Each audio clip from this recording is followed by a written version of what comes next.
अमररूपं शाश्वतं श्रुतिसम्मतं साधयति संसारभारती भारते नवजीवनम्।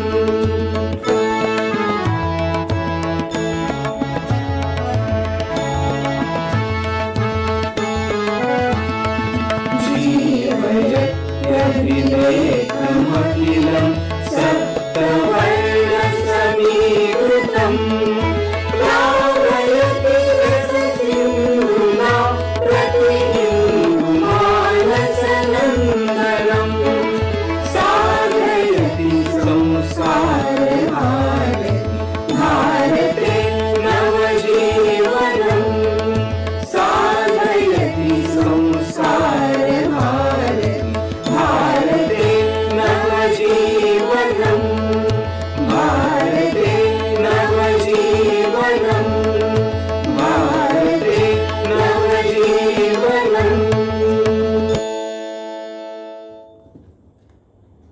नमस्कार, आप सभी का स्वागत है सिने चौपाल में। जी, संस्कार भारती कोंकण प्रांत का एक आयोजन जो हर महीने के आखिरी शनिवार को शाम 5 बजे होता है। समय ऐसा चल रहा है कि हम आमने सामने नहीं मिल सकते हैं, इसलिए ये आभासी दुनिया पर यानी कि सोशल मीडिया पर प्रसारित होता है कार्यक्रम। संस्कार भारती पिछले 40 वर्षों से कलाओं के उन्नयन के लिए, उनके संरक्षण के लिए, उनके संवर्धन के लिए कार्यरत है। भले कलाओं का आयोजन हो, उन पर चर्चा हो या फिर और किसी माध्यम से, तो उन्हीं में से एक माध्यम ये भी है कि हम आपसे जुड़े रहें और कलाओं की बातें करते रहें, उनको बचाने का, उनको संरक्षित करने का, आगे बढ़ाने का काम हम करते रहें। संस्कार भारती क्या है? इतने सालों से चल रही है, लेकिन जैसे कि हमेशा नए लोग जुड़ते हैं और उनके मन में अगर जिज्ञासा होती है तो इसको शांत करने का एक बार प्रयास कर रहा हूँ मैं। संस्कार भारती की एक मासिक पत्रिका निकलती है, कलाकुंज भारती। कलाकुंज भारती में एक लेख छपा था जब संस्कार भारती ने अपना रजत जयंती वर्ष मनाया था 2006 में। तो उसमें एक लेख माननीय दत्तोपंत ठेंगड़ी जी का था। उन्होंने इस पर विचार किया था और उन्होंने इस शीर्षक से छपा था लेख, संस्कार भारती क्या और क्यों। माननीय दत्तोपंत ठेंगड़ी भारतीय मजदूर संघ के संस्थापक रहे हैं। श्री ठेंगड़ी द्वारा लिखित अ हिंदू व्यू ऑफ आर्ट्स वाय संस्कार भारती नामक पुस्तक संस्कार भारती के कार्यकर्ताओं के लिए उपहार के साथ साथ मार्गदर्शक भी है। तो इस लेख को मैं एक बार उसका पुनर्पाठ कहना चाहिए मैं कर रहा हूँ, जिससे सारी चीज़ें, सारे विचार ताज़ा हो जाएं। लेख कुछ इस प्रकार है। नेताजी सुभाष चंद्र बोस ने एक बार लिखा था, इस नश्वर जगत में सभी वस्तुओं का नाश हो सकता है और होता भी है, पर विचार, आदर्श एवं स्वप्नों का कभी नाश नहीं होता। सन 1925 की विजयादशमी का एक दिन एक ऋषि के सम्मुख एक स्वप्न था। वो ऋषि देख रहे थे कि उनकी मातृभूमि, उनका देश सुख और समृद्धि के शिखर पर है। संस्कार भारती की स्थापना उस दृश्य को, उस स्वप्न को साकार रूप देने की दिशा में एक महत्वपूर्ण कड़ी है। संस्कार भारती की स्थापना कब हुई थी? औपचारिक रूप से देखा जाए तो इसकी स्थापना 11 जनवरी 1981 को हुई थी, पर अनौपचारिक रूप से संस्कार भारती ने सन 1954 से ही कार्य करना आरंभ कर दिया था। 1954 में विक्रम विश्वविद्यालय के श्री विष्णु वाकणकर ने एकला चलो रे का लक्ष्य बनाकर भारतीय सभ्यता को विश्व के मानस पटल पर लाने के लिए एक अभियान छेड़ा। उनके कार्यों को न केवल देश में अपितु विदेशों में भी मान्यता मिली। संस्कार भारती की आत्मा वहीं से जागृत हुई। उसे एक स्वस्थ एवं गतिशील रक्त मिला और लखनऊ में संस्कार भारती की स्थापना हुई। राष्ट्र शांति आशीर्वाद से राष्ट्रभक्तों के स्वप्न साकार होने के संकेत मिलने लगे। संस्कार शब्द का उपयोग किया तो अक्सर जाता है, पर इसका अर्थ बहुत कम लोग समझ पाते हैं। एक सामान्य व्यक्ति संस्कार शब्द का अभिप्राय शिक्षा के पर्यायवाची अर्थ के रूप में लगाता है। शिक्षा शब्द की अपने आप में गरिमा है, पर यह संस्कार से सर्वथा भिन्न है। शिक्षा का संबंध बुद्धिमत्ता से है, जबकि संस्कार का कई तत्वों से मिलकर एक गुणात्मक प्रभाव होता है, चाहे वो आंतरिक चेतना से संबंधित हो या बाह्य स्वरूप से। कला भी संस्कार के कई तत्वों में से एक प्रमुख तत्व है। संस्कार भारती का मानना है कि ललित कला मनुष्य को नर से नारायण बनाने की प्रक्रिया में एक महत्वपूर्ण माध्यम का कार्य कर सकती है। एक ऐसा दैविक उपहार है जिससे मनुष्य को ज्ञान की प्राप्ति हो सकती है।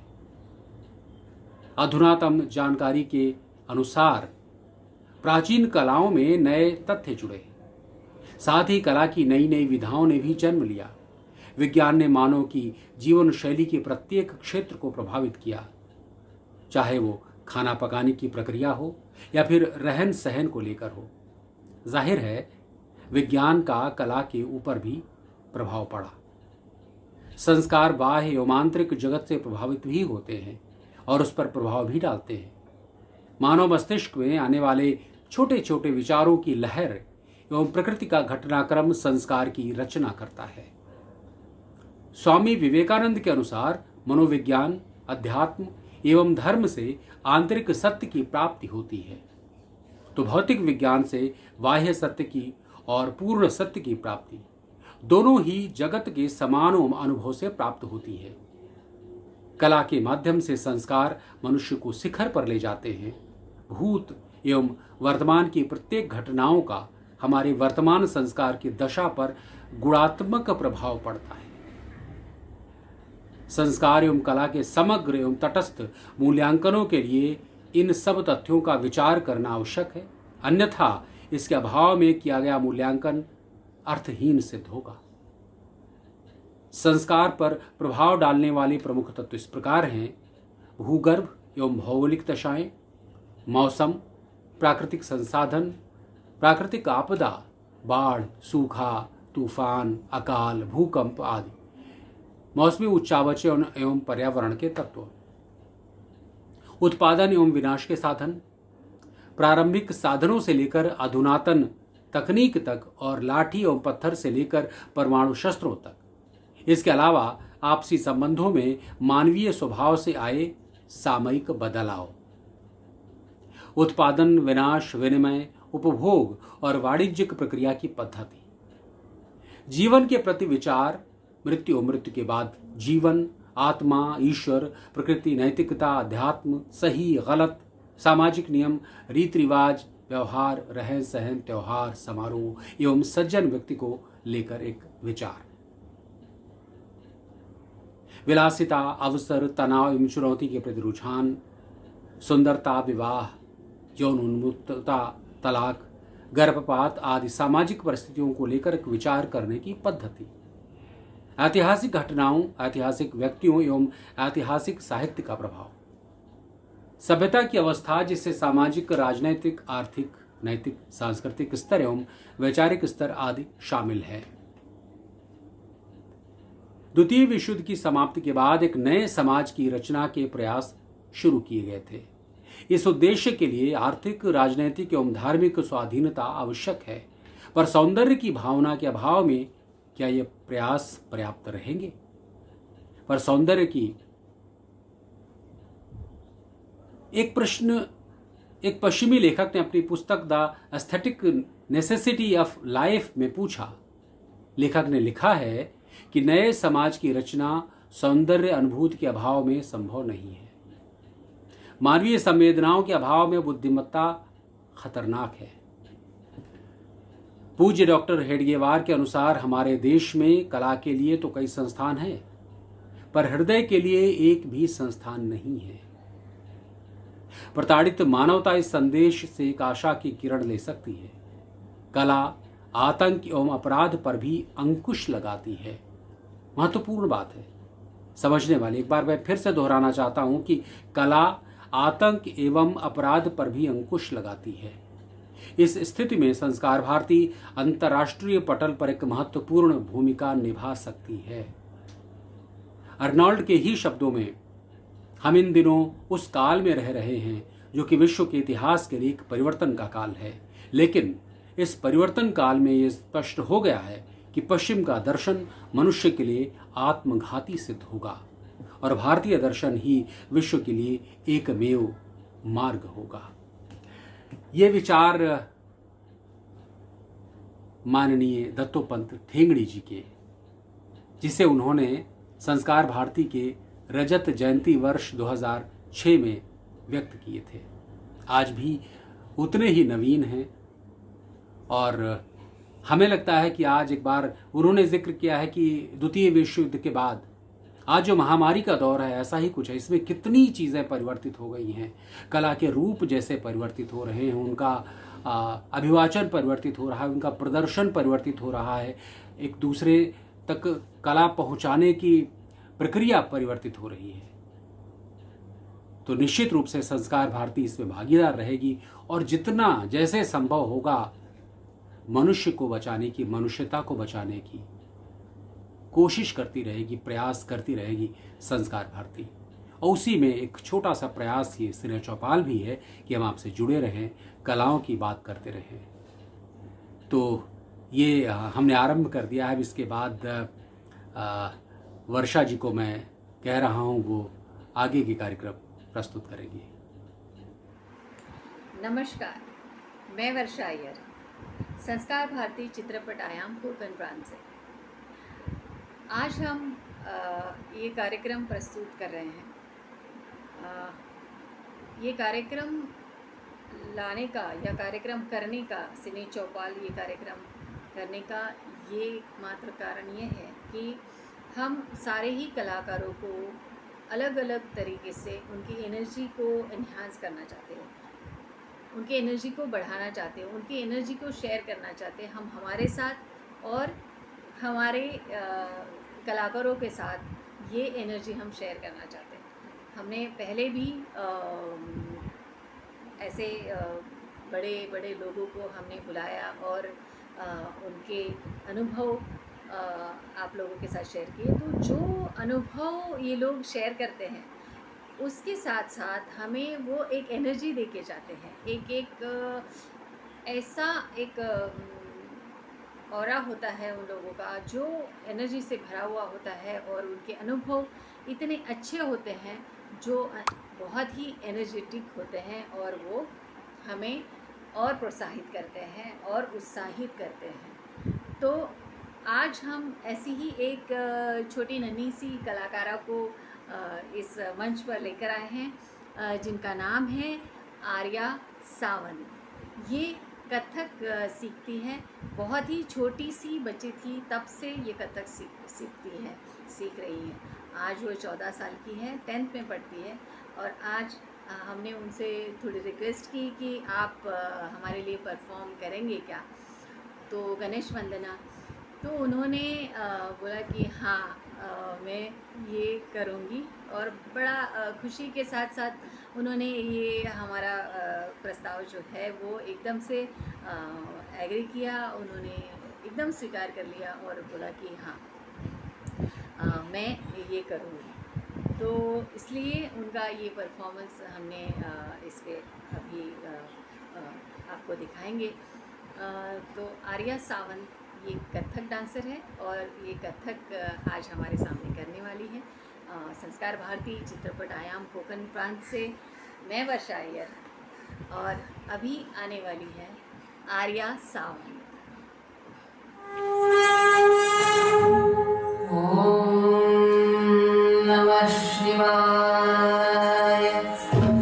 ओम नमः शिवाय। ओम नमः शिवाय। नागेन्द्रहाराय त्रिलोचनाय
शिवलोकमवाप्नोति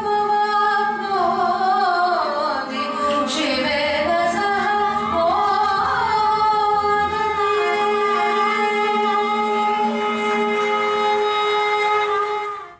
एक जंगल में एक छोटा सा पेड़ था। वह आंधी में हिलता, धूप में जलता और बारिश में भीगता रहता। जंगल में और भी बहुत सारे पेड़ थे, लेकिन नन्हा पेड़ सबसे अलग था। बाकी सारे पेड़ों पर तो हरे भरे पत्ते थे, लेकिन इस पेड़ पर सिर्फ कांटे थे। छोटे पेड़ को यह बहुत बुरा लगता। वह सोचता, सभी मुझसे डरते हैं, कांटों के डर से कोई मुझे छूता तक नहीं। कितना अच्छा होता अगर मेरे ऊपर सुनहरे पत्ते होते, बिल्कुल सोने की तरह चमकीले। अगले दिन जब सूरज निकला तो कुछ अजीब सी चीज दिखाई दी। उस पेड़ के सारे कांटे गायब हो गए थे और सुनहरे पत्ते उगाए थे। सूरज की रोशनी में वह चमचमा रहे थे। छोटा पेड़ बहुत खुश हो गया। धीरे धीरे शाम हो गई और फिर रात घिर आई। इतने में वहां पर एक आदमी आया। उसने देखा यहाँ पर तो सोने के पत्ते लगे हैं। चुपके चुपके उसने सारे पत्ते तोड़कर थैली में भर लिए। पेड़ बेचारा ठूठ बन गया। उसे बहुत दुख हुआ। सोचने लगा, मेरे पत्ते जरूर हों, लेकिन सुनहरे नहीं, कांच जैसे चमकदार होने से भी काम चल जाएगा। अगले दिन जब वह सुबह उठा तो उसने देखा कि उसके ऊपर सुंदर सुंदर रंग बिरंगे कांच के पत्ते लगे हुए थे। पेड़ बहुत खुश हो गया।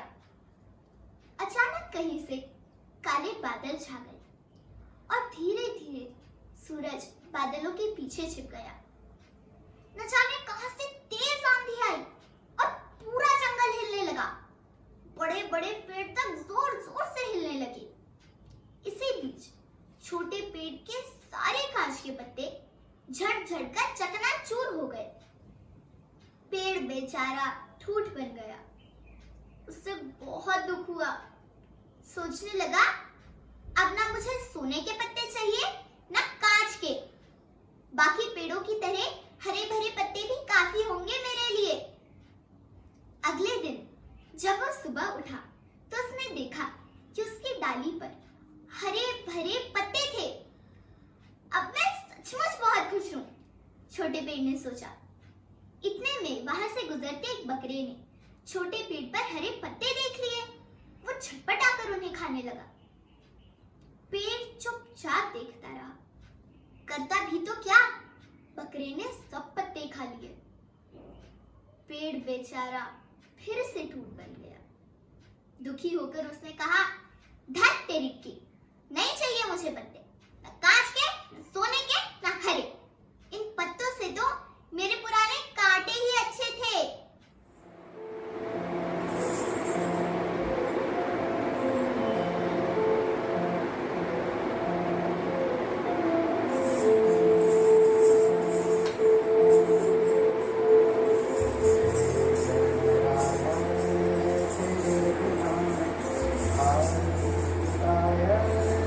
Hare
नमस्कार लक्ष्मण प्रसाद जी। नमस्कार। हमें बहुत खुशी हो रही है कि हम आज आपसे मिले हैं और आपने अपना कीमती वक्त हमें दिया है, इसलिए हम आपके बहुत ही शुक्रगुजार हैं। हम इस मंच पे हैं संस्कार भारती कोकण प्रांत चित्रपट आयाम। हमारा प्रोग्राम होता है हर महीने के शनिवार को, जो फेसबुक लाइव होता है और हम एक चैनल पे भी इसको रिले करते हैं। तो हम हमारे एक्टरों के लिए एक नॉलेज देना चाहते हैं आपके थ्रू, क्योंकि आप इतने बड़े बड़े सेलिब्रिटीज़ को रिलैक्सिंग और मसाज और आपका एक्यूप्रेशर जो आप करते हैं, वो लोग आपको सामने से बुलाकर आपको बोलते हैं कि आप ये हमारा कीजिए, हमको रिलैक्स कीजिए। तो ये आपका कैसे शुरू हुआ और इसका क्या सार है? आप हमें अगर हमारे साथ शेयर करेंगे तो हमारे जो आने वाले एक्टर हैं वो भी इसका उपयोग कर पाएँ और इसका मतलब फ़ायदा लाभ उनको, उठाएं हाँ, इस चीज़ लाभ से। उठाएँ। जो बेसिक क्या है कि मैं जो भी मैं आज जाने जाता हूँ, हमारा जो नाम है, हमारे जो एक चेहरा के पहचान है, जो भी हम जिस चीज़ से जाने जाते हैं वो है एक्यूप्रेशर थेरेपी ट्रीटमेंट के हिसाब से जी, मेरा एक पहचान है। जी, और ये एक्यूप्रेशर थेरेपी ऐसी थेरेपी है जो कि एक्टर, सेलिब्रिटी जो भी हो, बिजनेसमैन हो, ऑफिस वर्कर हो या आम पब्लिक हो, दुकानदार हो, आजकल के जीवन में हर लोग शरीर से कुछ ना कुछ तकलीफ से गुजर रहे हैं। जी, जी, बिल्कुल आपने सही बोला। तो ये थेरेपी, एक्यूप्रेशर थेरेपी, जिसके नाम से मैं जाने जाता हूँ इतना बड़ा इंडस्ट्रीज में, मेरे तो छोटे से लेकर बड़े हर लेवल के आर्टिस्ट, एक्टर, एक्ट्रेस और क्रिकेटर तक मैं करता हूँ, वो भी सब नामचीन जो भी है। जी, आप लक्ष्मी जी कुछ नाम बताएंगे जिन लोगों के साथ आप करते हैं? अभी हमने हार्दिक पांड्या को भी बीच में, उनका भी स्पाइन का था, तो उनका भाभी का बीच में था लोअर बैक, तो उनको अच्छी होने लगी तो उन्होंने फिर हार्दिक के बताया, फिर कुणाल को बताया, कुणाल पांड्या को भी, हरभजन सिंह के वाइफ गीता वैश्यरा को भी किया, उनको भी प्रॉब्लम था तो उन्होंने कुछ सामने से बोले क्या भज्जी को भी करना, तो मैंने किया। अभी ये एक ऐसा चीज है ना कि ये प्रसाद नहीं है, ये ऐसा चीज है कि शरीर का जरूरत है ना। अभी शरीर का जरूरत है। आज के समय में कोई ऐसा व्यक्ति नहीं है, जो मैंने पहले जिक्र किया, कि जो शरीर से बिल्कुल खुश है। कुछ ना कुछ आज का हालात ऐसा है, बैठे बैठे काम हो गई है, मोबाइल पर ज्यादा, इंटरनेट पर ज्यादा यूज हो रहे हैं, तो उससे हमारा जो बॉडी का जो अंदर जो हमारा शरीर का सिस्टम है, जो सिस्टम को जो चाहिए वो नहीं मिल पाता है, जी, जी, जिससे हमारा वो प्रॉब्लम शुरू होने लगता है। अभी जो प्रॉब्लम शुरू होने लगता है तो बहुत सारे चीज ऐसा है कि हम दवा खाकर ठीक कर सकते हैं, बहुत सारे चीज ऐसा है कि हम मसाज से ठीक कर सकते हैं, बहुत सारे चीज ऐसा है कि उसको हम थेरेपी से ठीक कर सकते हैं। इसमें मतलब हमको फोकस से ठीक करना। अब जिनको जिस चीज से सूट कर गई वो उनके लिए अच्छा है जी। इसमें कोई वो नहीं कि नहीं आप वो मत करो, ये करो, ये नहीं करो, वो नहीं करो, ऐसा इसमें कुछ नहीं। जिसको जिस चीज से रिलीफ मिल गया उनके लिए वो थेरेपी महान है, अच्छा है। तो हमने जिनको जिनको किया उनको हमारा थेरेपी अच्छा लगा, फायदा मिला। तो इसके लिए हमको इस चीज में लोग एक दूसरे से बीच में कांटेक्ट कराते गए, हम जाते गए, हम जाने गए। जी, जी। हाँ। आप सलमान भाई के साथ 4 साल तक आप कंटिन्यू उनका ध्यान रखते रहे, उनके घर वालों का ध्यान रखते रहे। आप मतलब कैसा एक्सपीरियंस था भाई के साथ आपका? भाई तो भाई है। अभी हम लोग क्या है कि अभी इंडस्ट्रीज में है तो क्या हो जाती है कि अभी आपका काम अच्छा है जी, तो आपको किसी को बोलने की जरूरत नहीं होती है। जी। आपका काम जो है ना खुद वहाँ उस लेवल तक लेके जाता है। जी, आप पहुंच हमारा कोई एडवर्टाइजिंग नहीं, कोई प्रचार नहीं, कोई प्रमोशन नहीं, हमारा मेहनत ही सबसे बड़ी एडवर्टाइजिंग है, सबसे बड़ी प्रमोशन है। जी, जी, वो मेहनत जो है ना वो खुद ही रंग ला देती है। हमने आज किसी को भी बीच में कहीं भी एडवर्टाइजिंग नहीं किया, हमने अपना मेहनत किया, अपना मेहनत का जो काम करते हैं उस काम को हमने प्रॉपर परफॉर्मेंस दिया है, प्रॉपर रिजल्ट दिया है, जिनको जो प्रॉब्लम है उनको सॉल्व किया है, तो खुद ऑटोमेटिक है कि एक दूसरे को शेयर करते हैं। जी जी। तो आज आप इतने बड़े बड़े सेलिब्रिटीज के साथ काम कर चुके हैं, आप सारा जी के साथ भी, आप सारा जी को भी अभी ट्रीटमेंट दे रहे हैं। अरे सारा अली तो उन्होंने तो मुझे पता भी नहीं कि वो हमारा इतना बड़ा, मतलब ये प्लेटफॉर्म जो है आजकल इंटरनेट का जो जमाना जो चला गया आ गया है, हमको पता भी नहीं कि हम कभी सोचा नहीं कि हमने अपने काम को प्रमोट करो, लेकिन उनको एक बार जब तकलीफ था तो उनको अच्छा लगा, तो उनको दिल से लगा कि नहीं, जब इन्होंने मुझे इतना जो प्रॉब्लम था प्रॉब्लम को सॉल्व किया, जिस आदमी को जो प्रॉब्लम होता है और जब सॉल्व होता है तो उनके लिए लगता है कि सामने वाला मेरे लिए भगवान है। बराबर। तो उनको लगा कि जब इन्होंने मेरे लिए इतना बड़ा अच्छा काम किया, मेरे शरीर को स्वस्थ रखे, तो चलो हम अपने तरफ से इनको एक गिफ्ट देता हूँ। तो गिफ्ट का मतलब क्या था, उन्होंने एक इंटरनेट पे डाल दिया इंस्टाग्राम पे, और इंस्टाग्राम पे डाला उन्होंने, मेरा इंस्टाग्राम को टैग करके अपना इंस्टाग्राम स्टोरी पे डाला। इतना मुझे सामने से मतलब कि हाँ कॉल किया कि इतना बड़ा सेलिब्रिटी सारा अली खान ने दिए, तो इसका मतलब कुछ तो है आप में ना, तभी तो दिए। फिर मुझे कॉल्स भी आने लगी, तो फिर मैं सोचा कि चलो ये चीज जो है आज 10 लोगों का करता हूँ, आने वाले समय में मैं 50 लोगों को करूँ। तो मैं सोचा कि चलो एक अपना जगह बनाता हूँ और लोगों को बुलाकर, जैसा भी हो, ऐसा नहीं कि हमने एक बिजनेस के माध्यम से, एक पैसे के माध्यम से, सेवा के माध्यम से भी जुड़ सकता हूँ। हालांकि हमारा इससे ही सारा चीज है, कोई भी है, डॉक्टर है, इंजीनियर है, ऑफिसर है, सबके पीछे कुछ ना कुछ एक जीविका है जुड़ा हुआ। हमारा भी जीविका है इस चीज से जुड़ा हुआ, लेकिन उसके अलावा भी हमारे सेवा भावना भी है कि ये नहीं कि बड़े लोग, छोटे लोग भी हम फ्री हो तो फ्री भी कर सकते हैं, लेकिन हमारे पास जो भगवान ने हमारे हाथ में यश दिए है, जो गुण दिए हैं, उसको हम अच्छी तरह से लोगों के बीच में स्वस्थ करें, खुशी रखें। जी जी, आप इतने अच्छे विचार है आपके लक्ष्मी जी।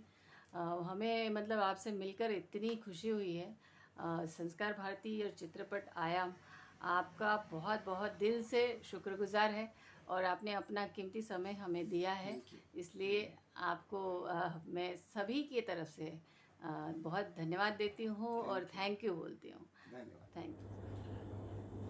तो इस तरह से इस दौर में भी हमने प्रयास करके लोगों से बात करके उनसे इन कलाओं को जुटाया है हमने कि आप तक हम पहुंचते रहें, हमारा संपर्क बना रहे, संपर्क न टूटे। इसी बहाने हम और प्रयास करेंगे कि और नई नई कलाएं, नए नए प्रदर्शन, नई नई बातें लेकर हम आपके बीच आते रहें। तो आज के लिए इतना ही, आज्ञा दीजिए, नमस्कार।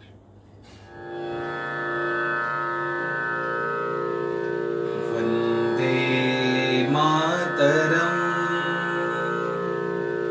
वंदे मातरम, सुजला सुफला मलयज शीतला, सस्य श्यामला मातरम, वंदे मातरम, वंदे मातरम, शुभ्रज्योत्स्ना पुलकितयामिनीं, पुल्लकुसुमितद्रुमदलशोभिनीं, सुहासिनीं सुमधुरभाषिणीं,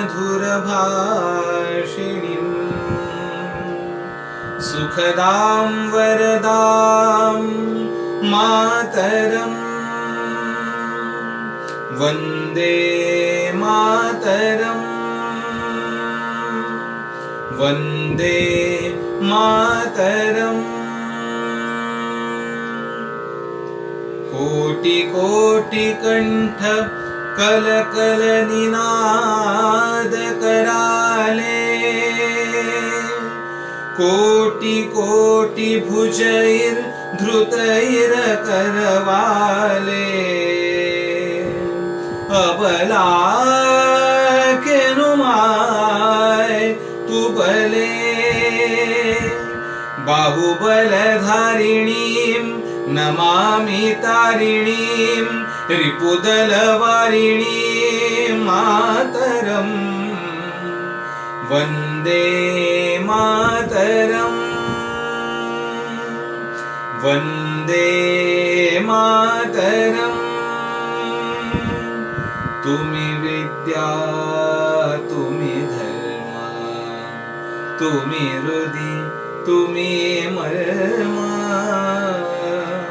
त्वं हि प्राणात् शरीरे बाहुते तुम्ही मा शक्ति हृदये तुम्ही मा भक्ति तुमरे प्रतिमा गडी मंदिरे मंदिरे मातरम् वन्दे मातरम् वन्दे मातरम् त्वं हि दुर्गा दश प्रहरणधारिणी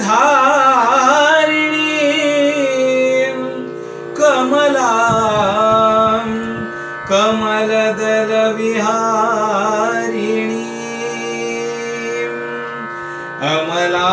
अमलामतुलां सुजलां सुफलां मातरम् वन्दे मातरम्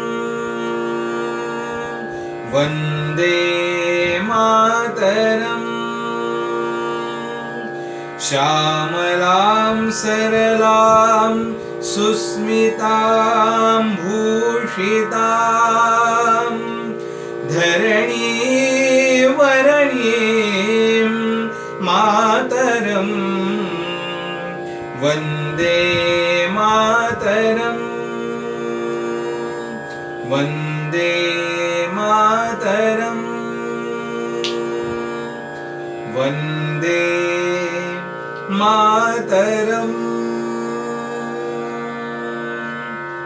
भारत माता की जय।